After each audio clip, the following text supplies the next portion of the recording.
देख ले तू शान शोर कोट दी दुनिया ते है पहचान शोर। अस्सलाम वालेकुम गाइस, उम्मीद है आप सब खैरियत से होंगे। आज शोर कोट का बहुत ही मशहूर जगह है, इसको भीड़ के नाम से जाना जाता है।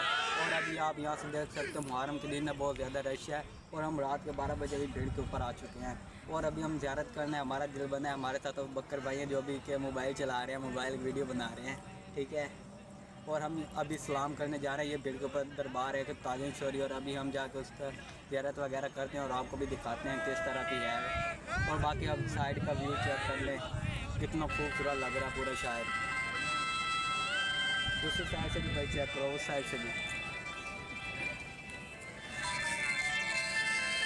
तो फाइनली गाइस आपने व्यू तो चेक कर लिया होगा और अभी हम आपको जाते हैं और दरबार की ज़ियारत वगैरह करने से पहले आप देख लो हम दोनों साथ में ही हैं। और अभी ये जो सारा कुछ हम वीडियो वगैरह शूट कर रहे हैं ये हम दोनों एक साथ करें।